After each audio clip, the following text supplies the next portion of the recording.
Assalamualaikum warahmatullahi wabarakatuh. Saya Muhammad Sufi dengan NIM 2103015126. Kali ini saya akan menjelaskan kompleksitas algoritma bubble sort. Yang pertama yaitu pengertian. Bubble sort adalah metode pengurutan algoritma dengan cara melakukan penukaran data secara terus-menerus sampai bisa dipastikan dalam suatu iterasi tertentu tidak ada lagi perubahan atau penukaran. Selanjutnya, kompleksitas algoritma bubble sort.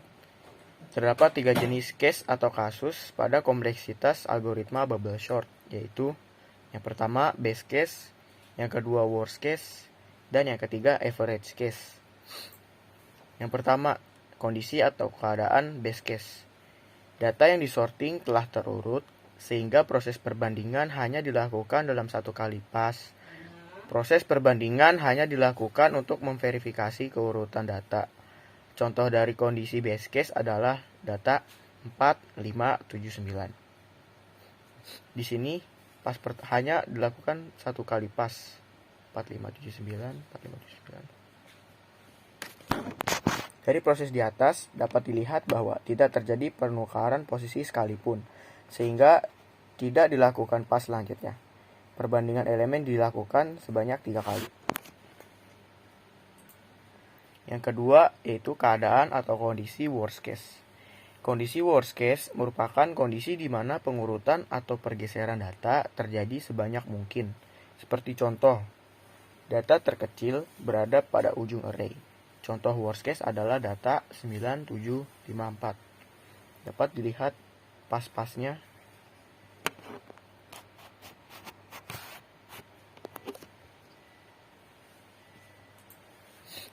Kemudian, keadaan atau kondisi average case adalah sebuah sorting dengan kondisi di mana pengurutan atau pergeseran yang dilakukan tidak banyak dan juga tidak sedikit atau rata-rata.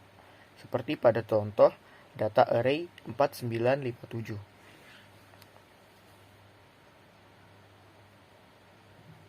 Data array 4957 melakukan 3 kali pas.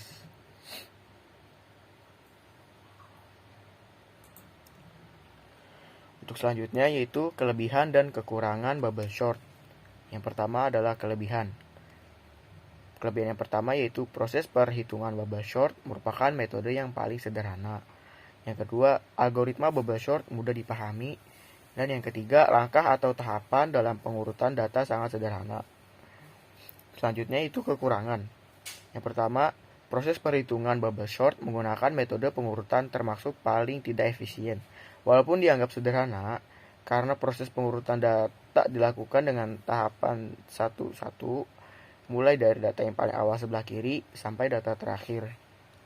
Yang kedua, kekurangan yang kedua yaitu ketika data yang kita punya banyak atau dalam jumlah yang besar, maka proses perhitungan akan semakin lama dan lambat.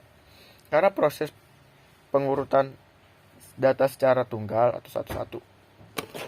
Kemudian, kekurangan yang ketiga yaitu jumlah pengulangan akan tetap sama seperti ke data yang terakhir, walaupun sebagian data yang ada telah terurut.